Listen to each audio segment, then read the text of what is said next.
Hi hello ನಮಸ್ಕಾರ ಸ್ನೇಹಿತರೆ. ಕೊನೆಗೂ ಕೂಡ ಇಲ್ಲಿ ವಿಜಯಾಂಬಿಕಾಗೆ ನಂದಿನಿಯಮ್ಮ ಸುಬ್ಬು ಮನೆಯಲ್ಲಿದ್ದಾರೆ ಅನ್ನೋ ವಿಷಯ ಗೊತ್ತಾಗೇ ಬಿಟ್ಟಿದೆ. ಹಾಗಿದ್ರೆ ಏನಾಯಿತು, ಏನು ಕತೆ, ಎಲ್ಲವನ್ನ ಕೂಡ ತಿಳ್ಕೋಬೇಕು ಅಂದರೆ ಈಗಲೇ ನಮ್ಮ ಈ ಚಾನಲ್ನ ಸಬ್ಸ್ಕ್ರೈಬ್ ಮಾಡಿ, ಹಾಗೆ ಈ ಒಂದು ವಿಡಿಯೋವನ್ನು ಪೂರ್ತಿಯಾಗಿ ನೋಡೋದನ್ನು ಯಾವುದೇ ಕಾರಣಕ್ಕೂ ಕೂಡ ಮರಿಬೇಡಿ. ಇಲ್ಲಿ ನಂದಿನಿಯಮ್ಮ ತನ್ನ ಮಗಳು ಶ್ರಾವಣಿಗೆ ನಿಜಕ್ಕೂ ಕೂಡ ಮನೆ ತುಂಬ ಪ್ರೀತಿ ಕೊಡ್ತಿದ್ದಾರೆ. ನಿಜಕ್ಕೂ ಒಂದು ತಾಯಿ ಅಂತ ಅಂದ್ಕೊಂಡಿರ್ತಕ್ಕಂಥ ಶ್ರಾವಣಿ ಕೂಡ ತನ್ನ ತಾಯಿ ರೀತಿನ ನಂದಿನಿಯಮ್ಮನ ಕೂಡ ನೋಡ್ತಿದ್ದಾರೆ. ಮತ್ತೊಬ್ಬರ ಆಕೆಯನ್ನೇ ತಾಯಿ ರೀತಿ ನೋಡ್ತಿರ್ತಕ್ಕಂಥ ಶ್ರಾವಣಿ ತನ್ನ ಸ್ವಂತ ತಾಯಿ ಸಿಕ್ಕಿದ್ರೆ ಹೇಗಿರ್ಬೋದು ಅನ್ನೋದನ್ನು ಊಹಿಸ್ಕೊಳ್ಳೋಕ್ಕೂ ಕೂಡ ಸಾಧ್ಯ ಇಲ್ಲ. ಇದರ ನಡುವೆ ಸಾವಿತ್ರಿ ಪ್ರೆಗ್ನೆಂಟ್ ಆಗಿರೋ ವಿಷಯ ಸುಬ್ಬು ಮತ್ತು ಶ್ರಾವಣಿ ಇಬ್ರಿಗೂ ಕೂಡ ಗೊತ್ತದ. ಅದೇ ಕಾರಣದಿಂದಾನೇ ಮದನ್ ಜೊತೆ ಸಾವಿತ್ರಿ ಮದುವೆ ಮಾಡಿಸೋದು. ಆದರೆ ಈಗ ಮದನ್ ಎಷ್ಟು ಕೆಟ್ಟವನು, ನಿಜವಾಗ್ಲೂ ಇಂಥವನ ಜೊತೆ ಸಾವಿತ್ರಿ ಹೇಗೆ ಬದುಕೋಕ್ಕೆ ಸಾಧ್ಯ? ಆದರೂ ಕೂಡ ಪ್ರೆಗ್ನೆಂಟ್ ಆಗಿತ್ತು ಅನ್ನೋ ಕಾರಣಕ್ಕೆ ಅವನ ಜೊತೆ ಏನೋ ಮದುವೆ ಮಾಡಿಸ್ಬಿಟ್ವಿ. ಆದರೆ ಈಗ ಅವಳು ಬದುಕು ಹೇಗಿರ್ಬೋದು? ಖಂಡಿತವಾಗ್ಲೂ ಅವ್ನು ಚೆನ್ನಾಗಿ ನೋಡ್ಕೋತಾನೆ. ಖಂಡಿತವಾಗ್ಲೂ ಯಾವುದೇ ಕಾರಣಕ್ಕೂ ಅವ್ನು ಚೆನ್ನಾಗಿ ನೋಡ್ಕೊಳ್ಳೋದಕ್ಕೆ ಸಾಧ್ಯನೇ ಇಲ್ಲ. ಏನು ಮಾಡಬೇಕು ಅಂತಲೇ ತೋಚ್ತಿಲ್ಲ ಅಂತ ಸುಬ್ಬು ಶ್ರಾವಣಿ ಹತ್ರ ಹೇಳ್ತಿರ್ತಾರೆ. ಅದಕ್ಕೆ ಶ್ರಾವಣಿ ಪ್ರೀತಿ ಅನ್ನೋದು ಎಲ್ಲವನ್ನ ಕೂಡ ಬದಲಾಯಿಸುತ್ತೆ. ಮದನ್ಗೆ ಸಾವಿತ್ರಿ ಮೇಲೆ ಪ್ರೀತಿ ಇಲ್ಲದೆ ಇರಬಹುದು, ಆದರೆ ಸಾವಿತ್ರಿಗೆ ಮದನ್ ಮೇಲೆ ಪ್ರಾಣಕ್ಕಿಂತ ಹೆಚ್ಚಾದಷ್ಟು ಪ್ರೀತಿ ಇದೆ. ಆ ಪ್ರೀತಿನೇ ಮದನ್ನ ಬದಲಾಯಿಸುತ್ತೆ ಅಂತ ಕೂಡ ಶ್ರಾವಣಿ ಕೂಡ ಹೇಳ್ತಾರೆ. ಹೌದಾ, ಹಾಗಾದರೆ ಒಳ್ಳೇದಾಯಿತು ಅಂತ ಹೇಳಿ ಸುಬ್ಬು ಕೂಡ ಹೇಳ್ತಿದ್ದಾಗೇ ಈ ಕಡೆ 4 ತಿಂಗಳಾಗಿದೆ. ಅಪ್ಪಂಗೆ ಹೇಗೆ ವಿಷಯ ಮುಟ್ಟಿಸೋದು ಅಂತಲೇ ಗೊತ್ತಾಗ್ತಿಲ್ಲ. ಸಾವಿತ್ರಿಗೆ 4 ತಿಂಗಳು. ಅಪ್ಪಂಗೆ ಮೊದಲೇ ಅವಳು ಪ್ರೆಗ್ನೆಂಟ್ ಆಗಿದ್ಲು ಅನ್ನೋ ವಿಷಯ ಗೊತ್ತಿಲ್ಲ. ಏನು ಮಾಡಬೇಕು ಅಂತಲೇ ತೋಚ್ತಿಲ್ಲ. ಹಾಗಾಗಿ ಅವಳಿಗೆ ಪ್ರೆಗ್ನೆಂಟಲ್ಲಿ ತುಂಬಾ ಆಸೆಗಳು ಬರುತ್ತೆ. ಅದು ತಿನ್ನಬೇಕು, ಇದು ತಿನ್ನಬೇಕು ಅಂತ ಏನು ಮಾಡೋದು ಅಂತ ಹೇಳಿ ಶ್ರಾವಣಿ ಮಾತನಾಡ್ತಾರೆ. ಜೊತೆಗೆ ನಾವೇ ಅವಳ ಆಸೆನ ಆದಷ್ಟು ಪೂರೈಸಬೇಕಾಗತ್ತೆ ಅಂತ ಕೂಡ ಹೇಳ್ತಾರೆ.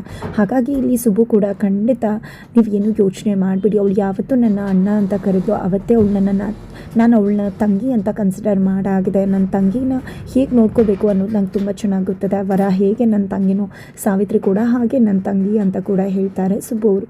ಇತ್ತ ಕಡೆ ವೀರು ಅವರು ಮನೆಯವರು ಇರೋರು ಎಲ್ಲರನ್ನ ಕೂಡ ಕರ್ತಿದ್ದಾರೆ. ಎಲ್ಲರನ್ನ ಕೂಡ ಕರೀತಿದ್ದಾಗಿನ ಎಲ್ರಿಗೂ ಕೂಡ ಆತಂಕ ಶುರುವಾಗಿದೆ. ಏನಾಗೋಯ್ತು ಅಂತ ಹೇಳಿ. ವಿಜಯಾಂಬಿಕಾಗಂತೂ ನನ್ನ ಇನ್ಯಾವ ಬಂಡವಾಳ ಹೊರಗಡೆ ಬಂತಪ್ಪ, ವೀರುಗೆ ನನ್ನ ಇನ್ಯಾವ ಸತ್ಯ ಗೊತ್ತಾಗಿದೆ ಅಂತಾನೆ ಗೊತ್ತಾಗ್ತಿಲ್ವಲ್ಲ ಅಂತ ನಡುಗಿ ಹೋಗ್ತಿದ್ದಾರೆ. ಇದರ ನಡುವೆ ಇಲ್ಲಿ ವೀರು ಅವರು ಏನು ಅಂದ್ಕೊಂಡಿದ್ರೆ, ಈ ಮನೇಲಿ ನಾನು ಇದ್ದೀನಿ, ಇಲ್ಲ ಏನು ಅಂದ್ಕೊಂಡ್ಬಿಟ್ಟಿದ್ರ ನೀವು, ನಾನು ಈ ಮನೇಲಿ ಇದ್ದೀನಿ ಅಂತ ಅಂದ್ಕೊಂಡೇ ಇಲ್ವ ಯಾರು ಕೂಡ. ಮೊದಲೇ ನನ್ನ ನಂಬಿಕಸ್ಥರು ನಂಬಿಕೆ ದ್ರೋಹ ಮಾಡಿದ್ದಾರೆ. ಅಕ್ಕ ಅಷ್ಟೆಲ್ಲ ಮಾಡಿದ್ರು ಕೂಡ ಅಕ್ಕ ಅನ್ನೋ ಕಾರಣಕ್ಕೆ ಅವಳನ್ನು ಮನೇಲಿ ಇಟ್ಕೊಂಡಿದ್ದೀನಿ. ಆದರೆ ಈಗ ಮಿಕ್ತವರು ಕೂಡ ಇದೇ ರೀತಿ ಮಾಡ್ತಿದ್ರೆ ಏನು ಮಾಡಬೇಕು ನಾನು ಅಂತ ಹೇಳ್ತಾರೆ.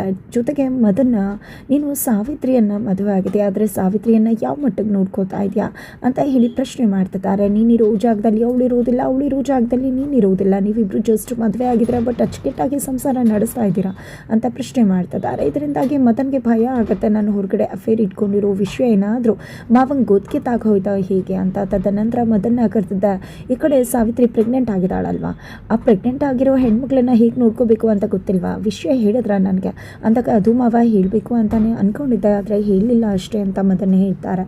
ನಂತರ ಇತ್ತ ಕಡೆ ವಿಜಯಾಂಬಿಕಾ ಮತ್ತು ಮದನ್, ನಮ್ಗೆ ಯಾಕೋ ನೀವಿಬ್ಬರು ಸಾವಿತ್ರಿನ ಚೆನ್ನಾಗಿ ನೋಡ್ಕೋತಿದ್ರ ಅಂತ ಅನ್ನಿಸ್ತಿಲ್ಲ ಅಂತ ಕೂಡ ವೀರವರು ಹೇಳ್ತಾರೆ.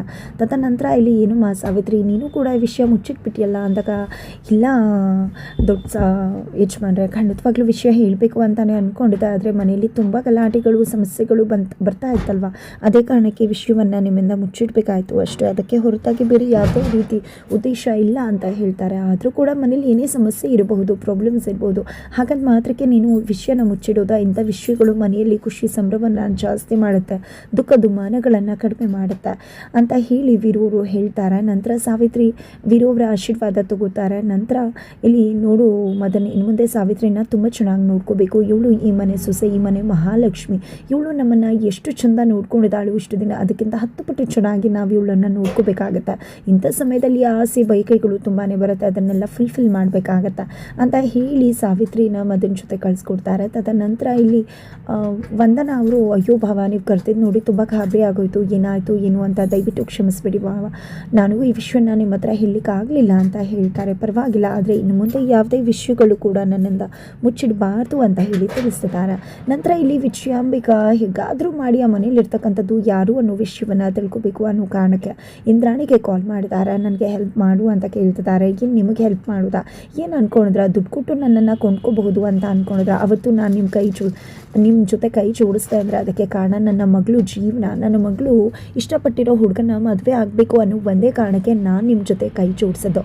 ಆದರೆ ನೀವು ಏನು ಮಾಡಿದ್ರೆ, ನನ್ನ ಜೊತೆ ಕೈ ಜೋಡಿಸಿದ್ರೆ ನೀವು ಹೇಳಿದಾಗ ಆಗತ್ತೆ ಅಂತ ಹೇಳಿದ್ರಿ. ಆದರೆ ಖಂಡಿತ ಅದೆಲ್ಲ ನಡೀತಾ ಏನೂ ಕೂಡ ಆಗಲೇ ಇಲ್ಲ. ನನ್ನ ಮಗಳು ಜೀವನನೇ ಹಾಳಾಗೋಯ್ತು.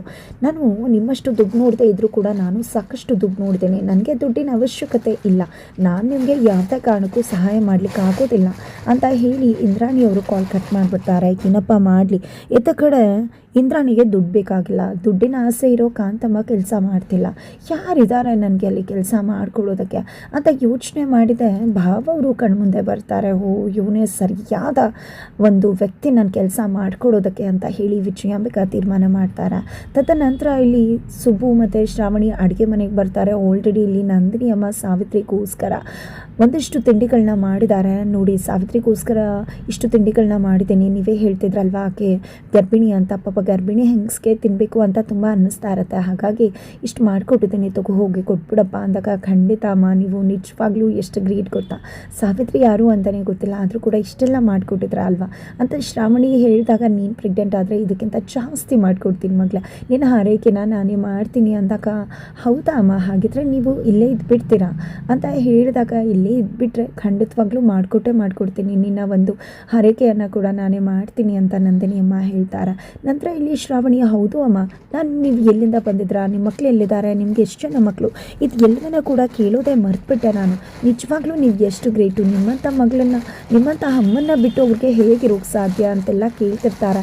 ನಂತರ ಅಯ್ಯೋ ಶ್ರಾವಣಿಯವರ, ಇದನ್ನೆಲ್ಲ ನಾವು ಆಮೇಲೂ ಕೂಡ ಡಿಸ್ಕಸ್ ಮಾಡ್ಬೋದು, ಮೊದಲು ಅವರು ತಿಂಡಿ ಕೊಡ್ತಿದ್ದಾರೆ, ತೊಗೊಂಡು ಹೋಗಿ ಕೊಡೋದಷ್ಟೇ ಮುಖ್ಯ ಅಂತ ಹೇಳಿ ಸುಬ್ಬು ಮಾತನ್ನು ಬದಲಾಯಿಸ್ಬಿಡ್ತಾರೆ.